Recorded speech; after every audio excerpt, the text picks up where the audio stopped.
15वीं पुतली की कथा इस प्रकार है। राजा विक्रमादित्य के शासनकाल में उज्जैन राज्य की समृद्धि आकाश छूने लगी थी। व्यापारियों का व्यापार अपने देश तक ही सीमित नहीं था, बल्कि दूर के देशों तक फैला हुआ था। उन दिनों एक सेठ हुआ जिसका नाम पन्नालाल था। वह बड़ा ही दयालु तथा परोपकारी था। चारों ओर उसका यश था। वह दीन दुखियों की सहायता के लिए सतत तैयार रहता था। उसका पुत्र था हीरालाल, जो पिता की तरह ही नेक और अच्छे गुणों वाला था। वह जब विवाह योग्य हुआ तो पन्नालाल अच्छे रिश्तों की तलाश करने लगा। एक दिन एक ब्राह्मण ने उसे बताया कि समुद्र पार एक नामी व्यापारी है जिसकी कन्या बहुत ही सुशील तथा गुणवती है। पन्नालाल ने फौरन उसे आने जाने का खर्च देकर कन्या पक्ष वालों के यहाँ रिश्ता पक्का करने के लिए भेजा। कन्या के पिता को रिश्ता पसंद आया और उनकी शादी पक्की कर दी गई। विवाह का दिन जब समीप आया तो मूसलाधार बारिश होने लगी। नदी नाले जल से भर गए और द्वीप तक पहुंचने का मार्ग अवरुद्ध हो गया। बहुत लंबा एक मार्ग था, मगर उससे विवाह की तिथि तक पहुंचना असंभव था। सेठ पन्नालाल के लिए यह बिल्कुल अप्रत्याशित हुआ। इस स्थिति के लिए वह तैयार नहीं था, इसलिए बेचैन हो गया। उसने सोचा कि शादी की सारी तैयारी कन्या पक्ष वाले कर लेंगे और किसी कारण बारात नहीं पहुंची तो उसको ताने सुनने पड़ेंगे और जग हंसाई होगी। जब कोई हल नहीं सूझा तो विवाह तय कराने वाले ब्राह्मण ने सुझाव दिया कि वह अपनी समस्या राजा विक्रमादित्य के समक्ष रखें। उनके अस्तबल में पवन वेग से उड़ने वाला रथ है और उसमें प्रयुक्त होने वाले घोड़े हैं। उस रथ पर 8-10 लोग वर सहित चले जाएंगे और विवाह का कार्य शुरू हो जाएगा।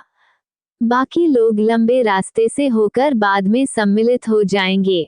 सेठ पन्नालाल तुरंत राजा के पास पहुंचा और अपनी समस्या बताकर हिचकिचाते हुए रथ की मांग की। विक्रम ने मुस्कुराकर कहा कि राजा की हर चीज प्रजा के हित की रक्षा के लिए होती है और उन्होंने अस्तबल के प्रबंधक को बुलाकर तत्काल उसे घोड़े सहित वह रथ दिलवा दिया।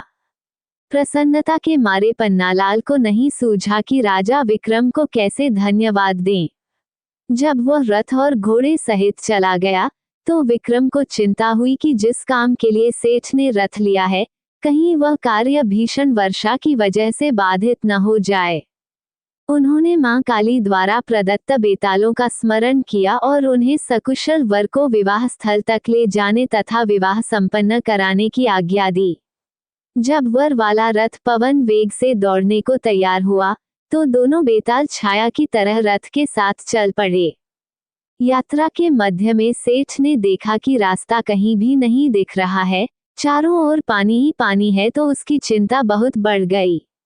उसे सूझ नहीं रहा था कि क्या किया जाए।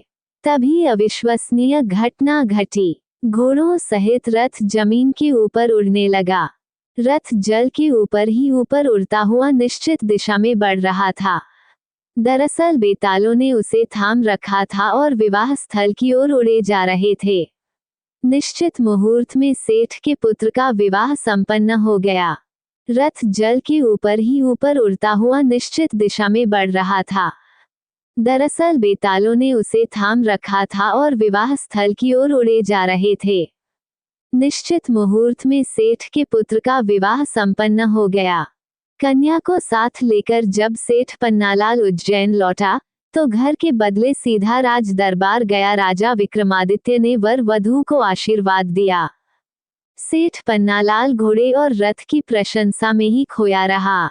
राजा विक्रमादित्य उसका आशय समझ गए और उन्होंने अश्व तथा रथ उसे उपहार स्वरूप भेंट कर दिए। 15वीं पुतली सुंदरवती की कहानी सिंहासन 32। दोस्तों, आज का वीडियो यहीं तक है। आशा करता हूँ कि हमारा वीडियो आपको अच्छा लगेगा। अगर आपको हमारी कहानी अच्छी लगेगी तो वीडियो को लाइक करें, शेयर करें, सब्सक्राइब करें।